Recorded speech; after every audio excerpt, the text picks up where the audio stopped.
오늘 본문 복잡하게 들리실 수도 있겠습니다.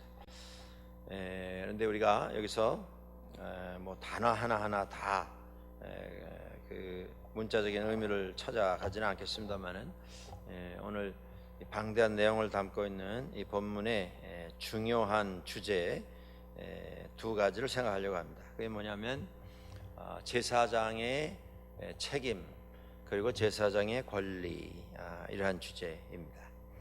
이 민수기 말씀은 물론 이제 민수기 안에 어떤 사건도 기록이 됩니다만은 민수기 하나님께서 이것이 내가 이스라엘 백성에게 전하는 나의 뜻이다라고 한 그 말씀의 대상이 누구냐 하면 모세입니다. 모세.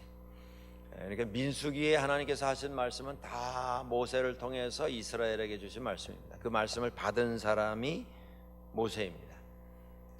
그런데 아론에게 말씀하신 적이 몇 번 있습니다. 3번인데 그 말씀이 오늘 본문의 말씀입니다. 아론에 대해서 아론에 대하여서 말씀을 하시는데 그 주제가 제사장입니다. 제사장. 물론 모세도 제사장이었고 아론도 제사장입니다. 둘 다 레위 족속입니다. 그런데 모세는 이스라엘의 지도자 혹은 이스라엘 백성을 가나안으로 인도해가는 하나님의 종으로서의 역할을 감당했고, 아론은 모세의 형이죠. 손위 형인데 아론은 제사장으로서의 역할을 감당합니다. 그래서 오늘 본문에 하나님께서 아론에게 해주신 말씀, 민수기 전체 3번이 나오는데 그 3번이 다 오늘 본문인 민수기 18장에 담겨져 있습니다. 거의 다 모세에게 말씀하셨고, 때로는 한 10분의 1 정도는 모세와 아론에게 하나님께서 동시에 말씀하셨고, 오늘 아론에게만 하시는 말씀이 오늘 본문의 말씀인데 그 내용이 제사장에 관한 것입니다. 자, 성소의 일을 누가 감당하느냐? 여러분들, 제사장은 레위인 가운데 뽑혀서 레위인 가운데 부름을 받아서 감당하는 것입니다. 그러니까 레위라고 하는 사람이 야곱의 12아들 가운데 하나이고, 이제 이스라엘 사람들이 애굽에 들어가서 음식을 찾으러 가뭄 때문에 식량을 찾으러 들어갔다가 거기서 이제 요셉을 발견하고 다 이민을 해서 애굽에 들어가서 살았습니다. 그리고 한 430년 거기서 살았습니다. 그러니까 뭐 지금 우리로 하자면 2조 처음 시작할 때 정도의 조상들이 애굽으로 이사 들어간 겁니다. 그러니까 오늘 우리가 뭐 우리 집안의 족보가 이렇고 우리 조상 가운데 누가 있고 뭐 우리 집안의 본이 어디고 뭐 다 가름을 합니다. 뭐 또 기록도 합니다만은, 근데 그 조상에 대해서 뭐 그렇게 자세하게 생생하게 기억을 가지고 있는 집안이 몇 집안이나 되겠습니까? 마찬가지였습니다. 이제 가물가물한 것이죠. 그런데 430년 전에 레위라고 하는 우리 조상 가운데 12명 가운데 한 분이 있었고, 그 가운데 레위 족속이 하나님 앞에 예배하는 일을 맡아 감당하도록 하나님이 부르셔서 그들에게 책임을 맡기셨는데, 레위 족속이라고 그러면 다 제사장이냐? 그건 아닙니다. 레위 족속 중에 제사장이 되는 것이죠.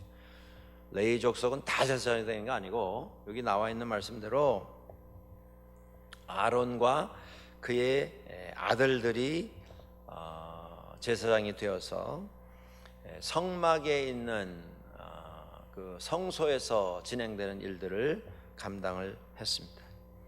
자, 그리고 아론 자손들이 맡아 감당하는 제사장의 직분과 그렇지 않은 기타 레위 자손들, 그러니까 레위에서 시작된 430년 동안 자손이 얼마나 많았겠습니까? 자, 그 수많은 레위 자손들 가운데 제사장 맡아서 감당하는 자손은 아론의 자손들이었고요. 그 이외의 다른 레위 사람들은 그 성막 안에서 진행되는 일, 제사장을 돕는 일을 했습니다. 이걸 구분하셨습니다, 하나님께서. 그러니까 나도 레위 족속이니까 나도 이 일 하련다. 그래서 성막에 막 들어갔다가는 하나님이 치셔서 죽음을 당하는, 하나님이 절대 이 구분을 레위 족속이니까 아무라도 자기가 원하면 해라 이렇게 하시질 않고 딱 구분을 해서 아론 자손만 성막 안에 있는 장막에 들어가고 성소에 들어가는 일은 제사장만 알아서 하고, 그 이외의 레위 족속들은 아론 집안의 제사장을 돕는 일을 시켰습니다. 자, 여기 보시면 아론의 자손들은 선택을 받았죠. 그리고 레위 족속 가운데 아론 자손이 아닌 사람들은 구별을 하셨습니다, 하나님께서. 이 둘을 섞질 않으셨어요. 어떻게 보면 이건 좀 차별 아닌가. 다 레위 족속이고 레위 자손인데 누구는 제사장하고 누구는 허드렛 일하고 이거를 이렇게 구분하고 그러면 오히려 그 안에 하나됨이 없어지지 않겠는가, 이런 염려가 우리에게 없지 않습니다. 자, 그런데 하나님께서 이렇게 구분을 해 놓으신, 구별을 해 놓으신 그 목적이 있었습니다. 그게 뭐냐면 서로 협력하게 하도록 하시긴 것입니다. 그러니까 제사장은 레위 족속의 도움을 받아야 했고, 레위 족속은 제사장을 섬기는 책임을 부여받았습니다.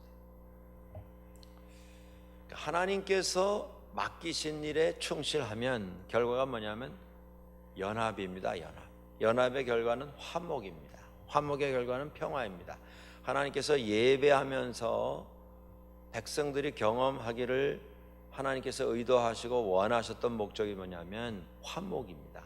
평화입니다. 하나됨입니다. 여러분, 교회 예배하러 나오셔가지고 조금 감정이 좀 불편하고 마음의 생각이 복잡한 이런 경우가 있으시면 이건 뭔가가 잘못되고 있는 겁니다. 우리 하나님 앞에 나와서 우리가 추구해야 할 것은 화목이고요, 평화이고 하나님의 영광을 드러내는 이러한 일입니다. 하나님은 그걸 원하셔서 우리를 부르십니다. 그런데 우리가 그런 부르심 받고 한자리에 모여서 예배한다고 하면서 마음에 불편한 마음, 불편한 생각, 불편한 감정을 가지는 것, 이건 하나님을 무시하는 일이고 하나님을 욕되게 하는 일이고 하나님을 조롱하는 일이 될 것입니다. 우리가 인간인지라 여러 가지 감정의 우여곡절을 겪지 않습니까? 감정의 기복이 있습니다, 누구나. 그런데 언제라도 어느 상황 속에서라도 내가 예배하러 나와서 내가 마음이 편치 않다 그러면 기도하셔야 됩니다. 예배하러 나오셔가지고 어떤 사람 보면서 기분이 나쁘다, 참을 수 없다 이런 생각이 드시면 당장 하나님 앞에서 회개하며 기도하셔야 합니다. 교회 안에 하나님께서 구분해서 맡겨주신 책임들이 있습니다. 그런데 그 책임에는 고화가 없어요. 빈부가 없고 귀천이 없습니다. 누구는 무슨 하나님 앞에서 특별한 권위와 하나님의 어떤 특권을 받아서 사람들을 호령하고 사람들을 조종하고 사람들을 부리는 이런 자리에 올라가 있고, 누구는 계속 남의 말만 들어서 순종하고 협력해야 되고 자기는 다 희생해야 되고 하는 그런 일을 하나님께서 맡겨주신 게 아니에요.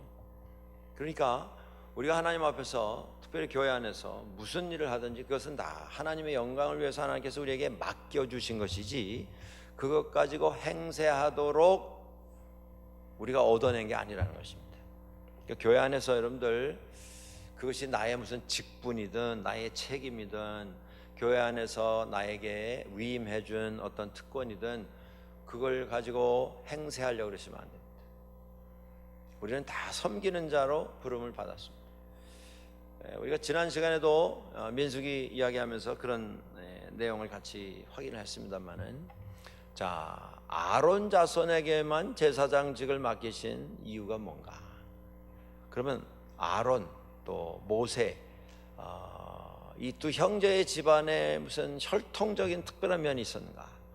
하나님의 무슨 특별하신 경건함을 체험한 이런 경험과 연륜과 어떤 남들을 호령할 수 있는 이런 영적인 특권을 가지고 있어서 그런 권한을 가지게 된 것인가? 여러분들, 그 답이 무엇입니까? 아론이 선택받고 모세가 선택받고 아론 후손들이 제사장으로 섬기도록, 어떻게 보면 이스라엘에 있어서 가장 명예로운 그런 자리가 아니겠습니까? 그런 직분이 아니겠습니까? 그런데 아론의 아들들이, 자손들이, 후손들이 제사장 직분을 아주 점유하게 된, 아주 그냥 전담을 하게 된 근본적인 이유가 뭡니까? 이건 은혜입니다. 은혜. 아론이 뭐가 잘나서? 아닙니다, 여러분들. 아론이 뭐가 특별해서? 전혀 아닙니다. 모세가 시내산에 올라가서 40일 동안 내려오지 않고 하나님과 함께 대화하며 하나님의 음성을 들으며 율법을 받아오던 그 시점에 사람들이 불안해지기 시작했죠. 우리의 지도자는 산에 올라가서 모습도 보이지 않고 뭐 언제 오겠다 하는 어떤 약속도 없고 기약도 없고, 이거 뭐 어떻게 기다리냐, 불안해지기 시작했을 때 그때 한 짓이 뭡니까? 금붙이를 모아다가 금송아지를 만들고 그 앞에서 춤추고 그 앞에다 절을 했습니다. 그러면서 하는 말이 이것이 우리를 애굽에서 인도해낸 하나님이다. 그러고 고백을 했습니다. 그 일 때문에 많은 사람이 목숨을 잃고 죽었습니다. 그런데 그걸 주장하고 그 앞에서 그 일을 진행했던 사람이 누구냐면 아론이에요. 그 인물이 뭐가 그렇게 잘나고 특별한 일이 있다고 제사장 직분을 아주 전용으로 가져가는 그런 특권을 노력했습니다. 이거는 하나님의 은혜의 선택이지, 그가 잘났기 때문에, 더 거룩했기 때문에, 혹은 앞으로라도 더 잘할 수 있기 때문에 무슨 자격이 돼서 무슨 그에게 있어서 가능성이 더 보여서 그래서 뽑힌 게 아니라는 겁니다. 우리도 마찬가지라는 말씀입니다. 목사도 장로도 권사도 집사도 다 마찬가지라는 말입니다. 우리의 직분이 무엇이든 그것은 하나님께서 하나님의 영광을 위해서 우리에게 맡겨주신 사명인 것이지 벼슬이 아닙니다. 올해도 저희들이 이제 중직자 선출하는 이런 일을 놓고 기도하면서 준비하도록 제가 광고를 드린 적이 있습니다. 여러분들, 머리 좋다고 해서 무슨 중직자 될 수 있는 겁니까? 계산 빨라서, 뭐가 많아서, 무엇이든 남보다 더 많이 가지고 있기 때문에 그것 보고 우리가 중직자 선택하는 게 아니죠. 제일 중요한 게 이겁니다. 나는 하나님의 은혜로 여기에 있습니다. 그 고백을 할 수 있는 사람, 그 고백을 자신 있게 하나님 앞에 내어놓을 수 있는 사람, 그런 사람 가운데 우리가 직분자를 뽑는 것입니다. 또 그렇다고 해서 그러면 그런 고백을 가진 사람들은 다 자동적으로 중직자가 될 수 있느냐? 그것도 아니지 않습니까? 우리가 필요로 하는 숫자가 있고 그 상황에 따라서 어떨 때는 뭐 한 분, 어떨 때는 세 분, 어떨 때는 뭐 더 이상의 숫자 우리가 선택을 합니다만은, 그건 하나님의 권한이지 우리 사람이 뭐 이러쿵저러쿵 해가지고 우리가 조정하고 우리가 선택할 수 있는 게 아닙니다.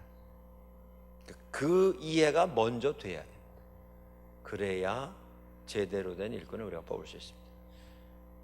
뽑는 사람도 그 생각 가지고 뽑아야 하고, 또 선택을 받는 분들도 그 고백을 가지고 선택에 임해야 합니다. 그렇지 않으면 고장이 나는 겁니다. 그렇지 않으면 배가 산으로 올라가게 되는 겁니다.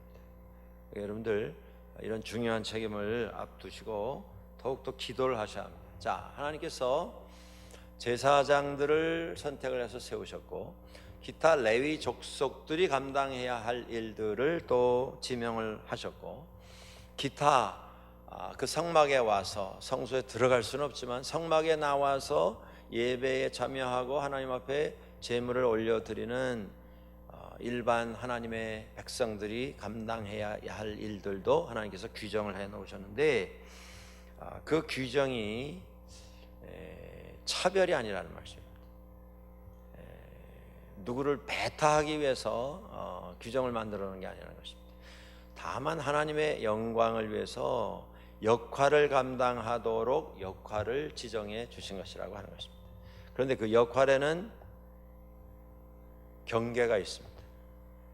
그러니까 우리가 신앙생활 할 때도 너나 내나 다 똑같은데 네가 뭐라고 나한테 이러느냐, 그런 식의 마음을 가지고 교회생활 하시면요, 교회생활 제대로 하실 수가 없어요.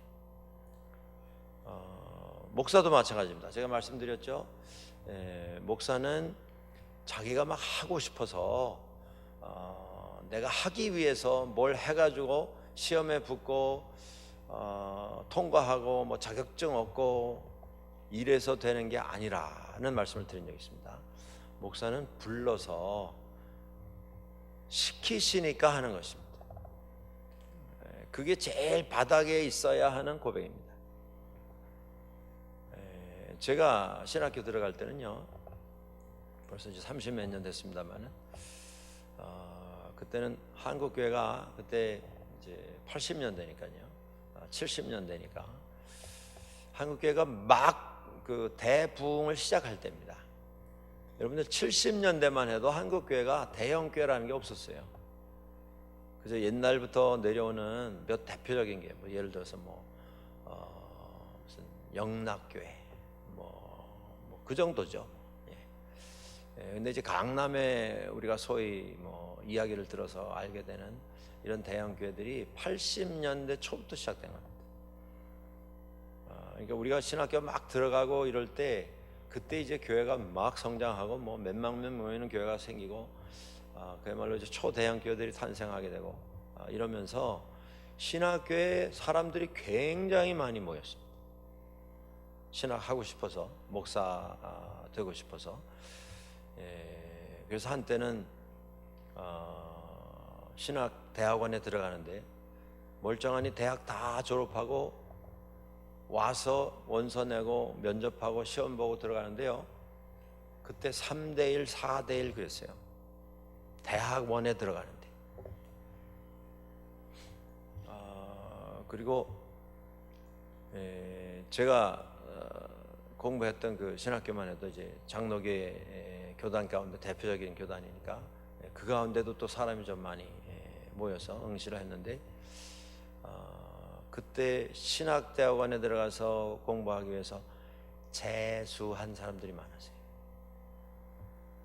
이게 무슨 고시도 아니고요. 그런데 신학교 들어가기 위해서 재수를 했다니까요. 삼수하고 들어온 분들도 많았습니다. 3대1, 4대1이니까.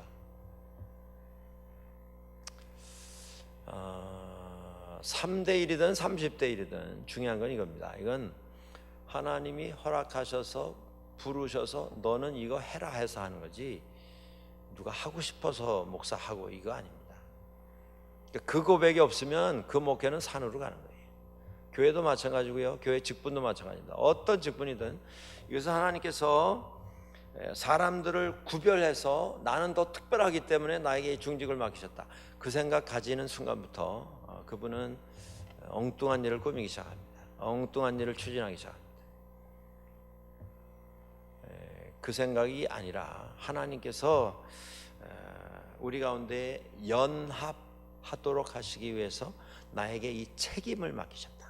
막중한 책임을 맡기셨다. 연합하고 화목하기 위해서, 평화를 만들기 위해서. 이게 제사장의 첫 번째 생각입니다. 첫 번째 이해이고 마음에 있어야 하는 믿음의 고백입니다. 자, 제사장은 하나님을 섬기는 일을 합니다. 그리고 하나님을 섬기는 일에 관여된 일들을 총괄하는 이런 직분을 맡았습니다. 예를 들어서 성막에 있는 모든 성소의 기물들 관리하고 보관하고 그걸 사용하는 일, 그런 일을 했고요. 하나님 섬기는 일에 관련된 겁니다. 그리고 레위인은 제사장 섬기는 일을 하는 것입니다. 구분되어 있죠. 그러나 이것이 다 협력이 돼서 연합이 되면 백성들이 함께 하나님을 섬기는 일이 되는 것입니다. 그러니까 누구는 하나님 섬기는 일을 하고 누구는 제사장 섬기는 일을 하고, 왜 나도 레위인인데 나는 당신을 섬겨야 되느냐, 이게 아니고요. 그리고 제사장이라고 해서 레위인들이 자기를 섬긴다고 해서 나는 너 위에 있는, 너보다 높은 이런 자리에 있는 사람이다 라고 생각한다면 그 사람은 제사장 자격이 없는 사람입니다. 교회에서도 마찬가지예요. 어떤 직분을 가지고 있든지 그 직분 가지고 다스리려고 하면 그 사람은 직분의 본분을 망각한 사람입니다. 제사장은 하나님 섬기는 일, 레위인들은 제사장 섬기는 일. 여러분들, 마찬가지로 우리 믿는 사람들은요, 어떻게 하나님을 섬기는가? 우리는 교회를 섬김으로 하나님을 섬깁니다. 우리는 주변에 있는 이웃들을 섬김으로, 형제 자매들을 섬김으로 하나님을 섬기는 것입니다. 누구는 뭐 교회에서 직분을 이렇게 중요한 직분을 맡아서 하고 나는 왜 별로 알려지지 않은, 중요하다고 생각하지 아니하는 이런 일만 해야 되느냐, 그렇게 생각하시면 안 된다는 것이죠. 결국 우리에게 맡겨진, 내게 하나님께서 당부하신 그것을 맡아 섬김으로 우리는 함께 하나님을 섬기게 되는 것입니다. 마태복음 10장 42절에서 예수님께서 말씀하시지 않았습니까? 어린 소자에게 베푼 냉수 한 그릇, 그것이 곧 나를 섬기는 일이 될 것이다. 그러니까 내가 직분이 뭔가, 지금 맡아 있는 책임이 무엇인가에 상관없이 하나님께서 내게 맡겨주신 일, 그것이 사람의 눈에 작게 보일지라도, 중요하지 않게 보일지라도 그것을 하나님 앞에서 감당할 때 우리는 그 일을 통해서 하나님을 섬기게 되는 것입니다. 자, 그렇다고 하면 오늘 이제 본문 말씀에 보시면 이 성막에 아무나 접근하지 못하도록 그렇게 막으시지 않았습니까? 왜 막으셨는가? 하나님이 원하시는 것이 예배라고 하면 뭐 아무나 나와서 예배 드리면 되는 것이지, 왜 그 일을 몇 사람에게만 맡기시고 나머지 사람들은 다가올 수도 없도록 하셨는가?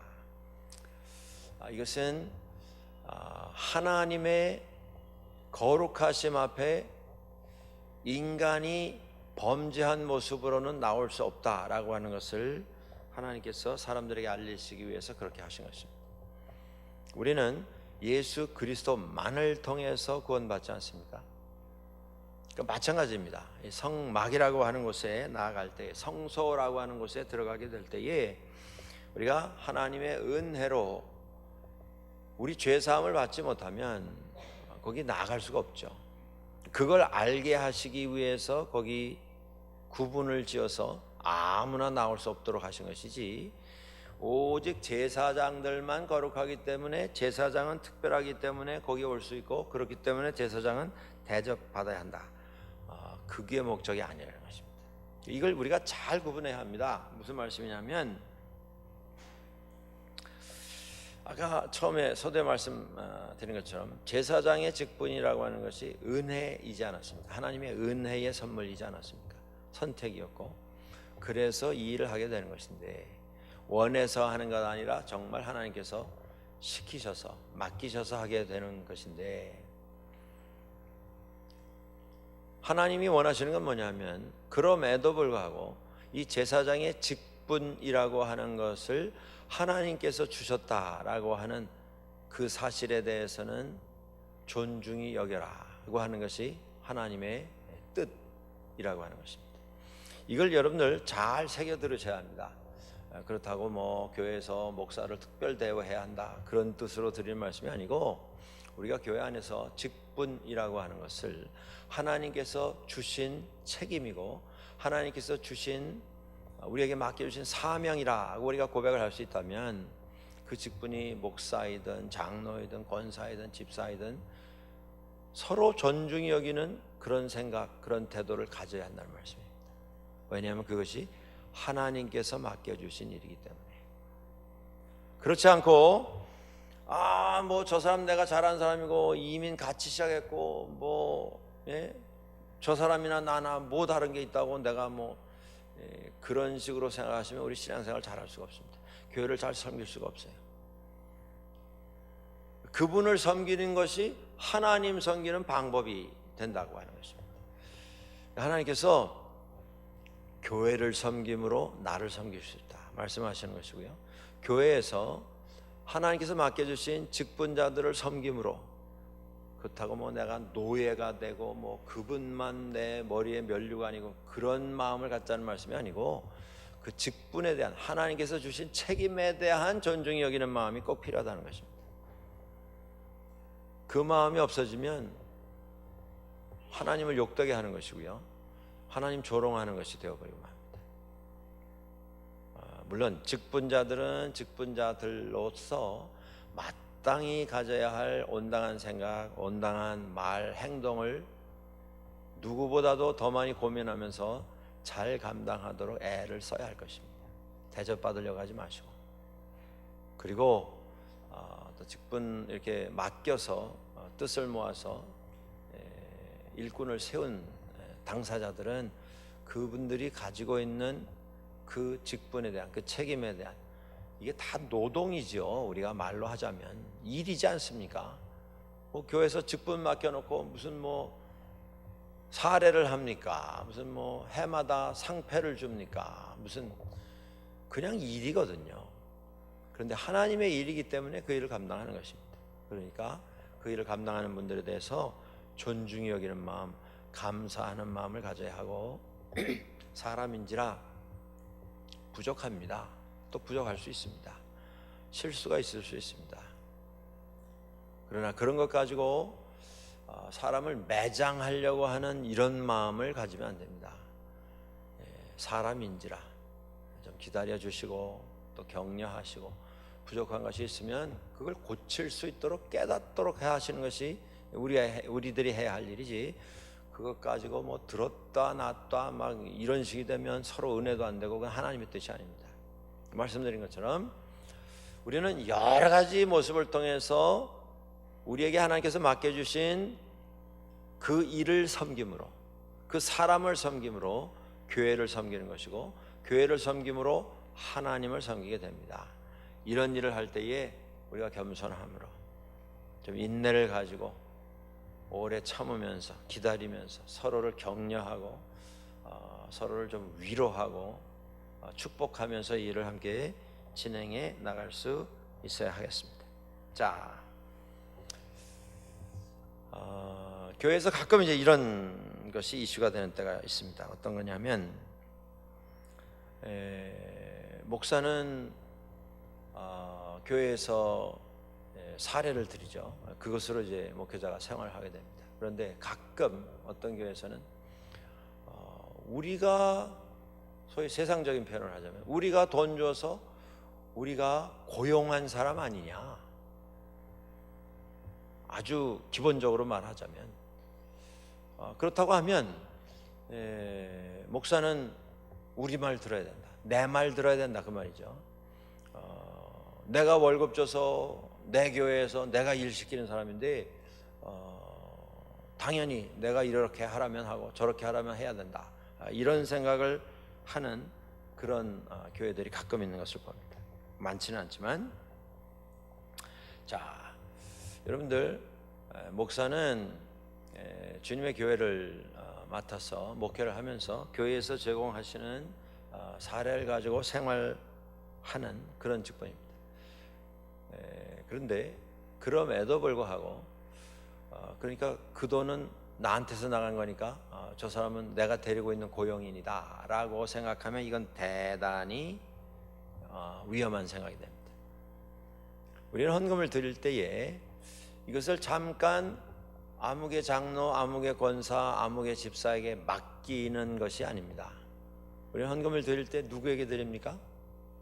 교회에다 맡기는 게 아니에요. 내 돈. 누구에게 드려요? 하나님께 드리는 것입니다.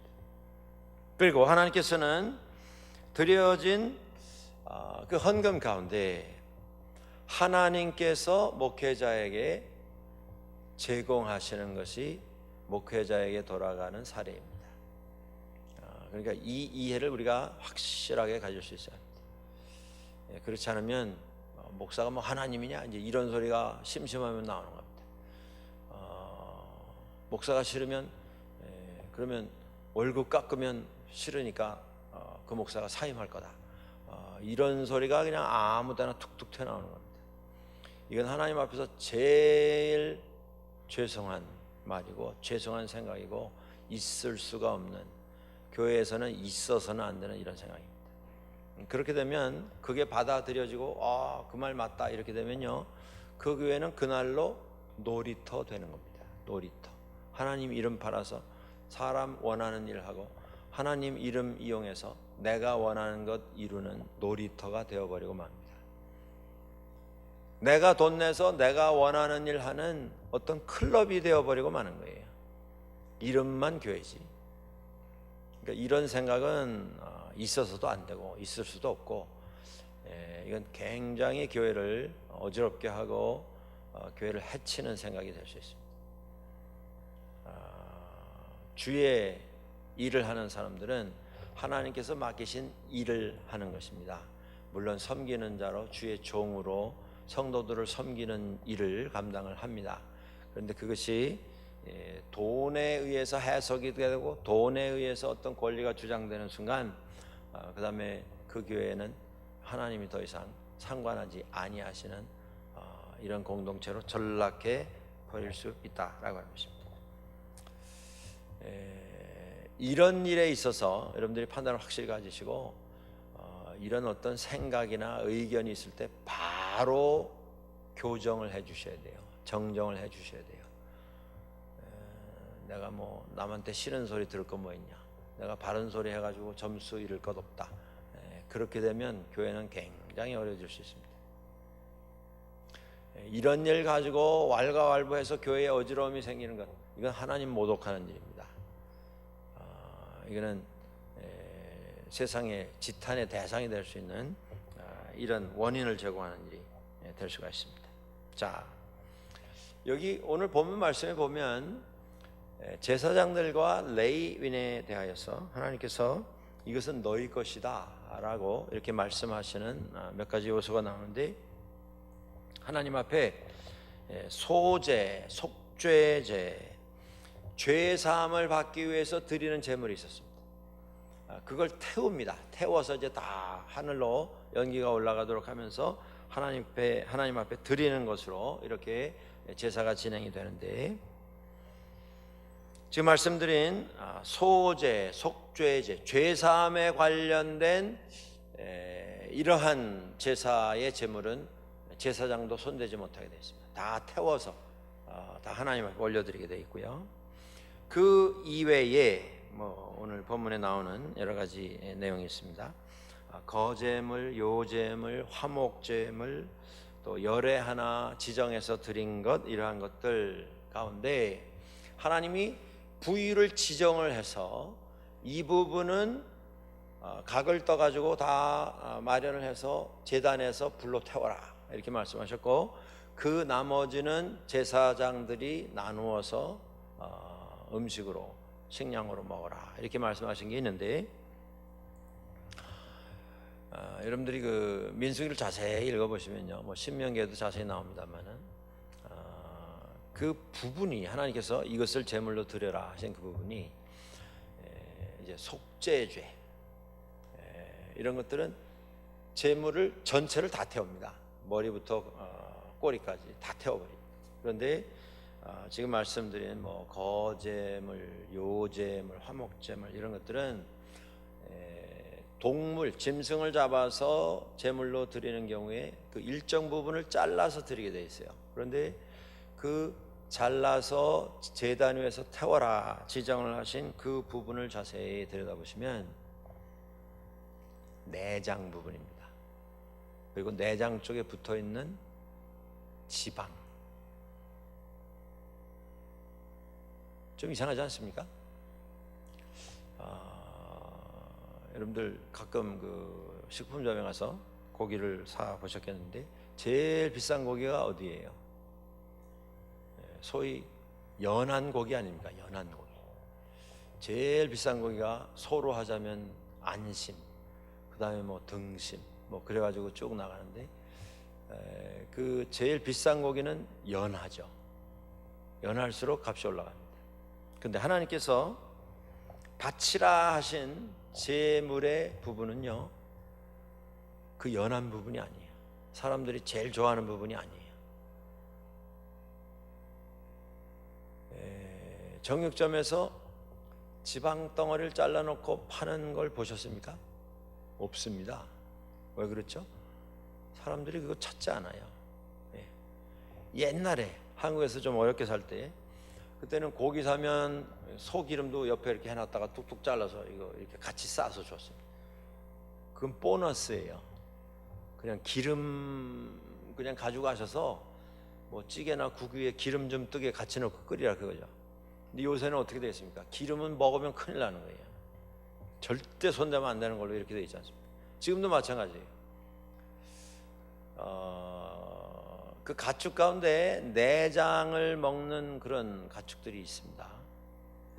우리 사람들이 내장을 먹는. 그런데 내장을 먹는 나라는 많지 않아요. 우리 한국 분들은 뭐 거의 다 먹죠. 돼지 귀를 잡숴보신 적 있으세요? 저는 돼지 귀를 먹는 사람을 보면서 굉장히 신기하게 생각했는데 나중에 결혼하고 났더니 보니까 제 아내가 그걸 먹더라고요. 근데 지금도 저는 이해를 잘 못해요. 그 무슨 맛으로 먹는지.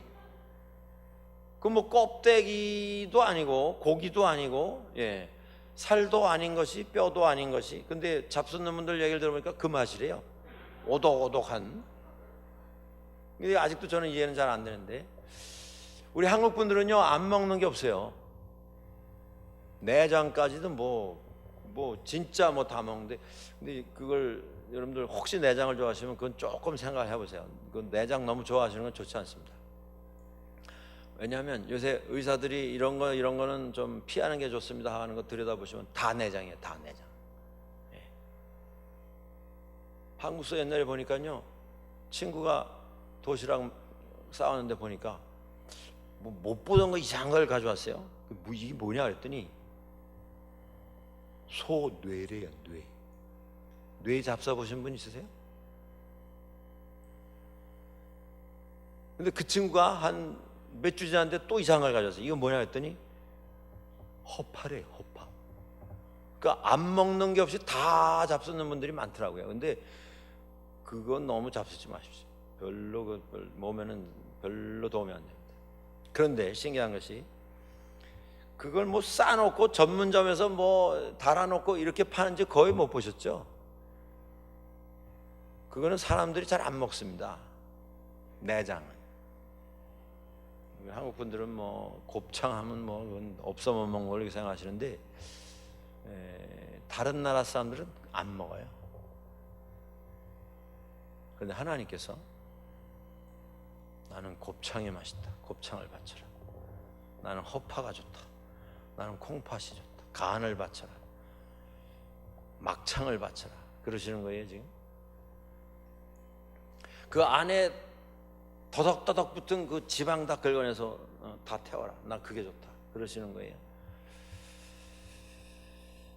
제사를 드리는데 자세히 들여다보시면 하나님이 가져가시는 건요 다 사람이 안 먹는 거예요. 잘라서 다 버릴 거예요. 그리고 살코기는 너희들이 먹어라. 그러십니다. 그러니까 제사도요, 하나님이 제사를 통해서 영광을 받으시지만 혜택은 사람이 누리도록 하나님이 지정을 하셨어요. 그게 제사의 목적입니다. 뭐 없는 돈 있는 돈 뭐 다 해가지고 빚내 가지고 재물 사다가 바치는 거, 그걸 원하시는 게 아니고 하나님이 원하시는 건 하나님이 하나님이십니다라고 하는 신앙 고백을 원하시는 것이지, 무슨 뭐 연한 고기, 비싼 고기, 기름진 고기 이걸 원하셔서 그걸 바치라 그러시는 게 아니에요. 여기 보시면 사람은 여기 보면 대속해야 된다.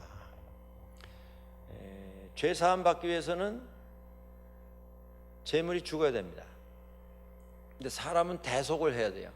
누가 대신 바쳐줘야 돼요. 왜냐하면 아니면 자기가 죽어야 되는데 사람을 죽일 수 있습니까? 안 되니까 반드시 대속해라.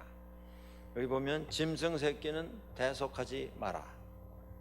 왜냐하면 짐승은 그냥 제물로 바쳐지면 되는 거니까 양을 위해서 다른 양을 잡을 필요 없다는 얘기죠.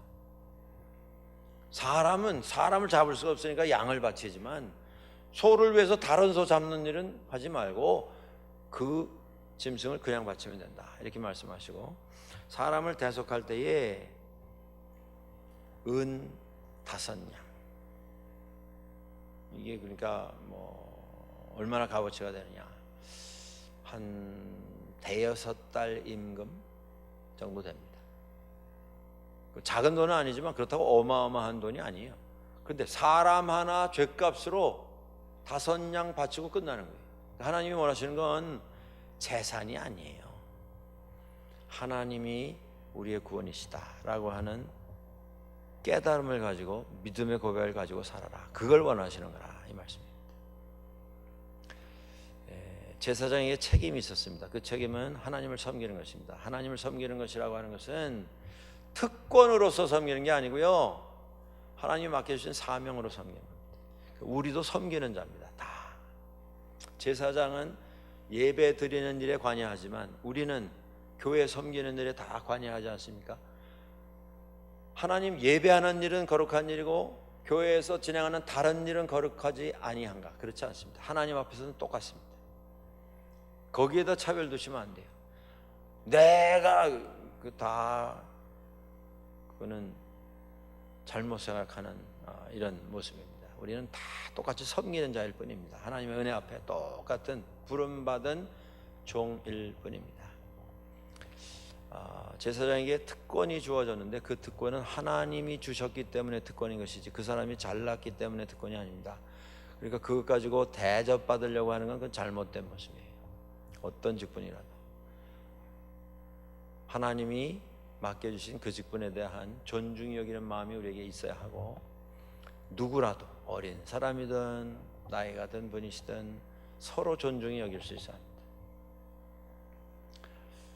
누구를 깔보거나 누구를 얕잡아 보거나 내가 더 오래 믿었다고 해서 내가 더 경험 많다고 해서 어떤 사람을 업신 여기는 것, 이거 다 잘못된 모습이에요.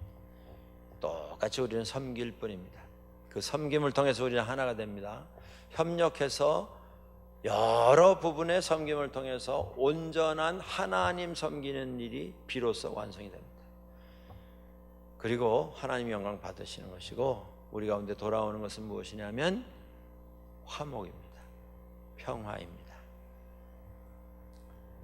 섬김에 맡겨진 이 직분에 하나님의 거룩하심이 함께한다라는 것을 우리가 알고 서로 존중해 여길 수 있어야 합니다. 그것이 마련될 때에 교회는 하나님만 섬기는 공동체가 될 수 있습니다.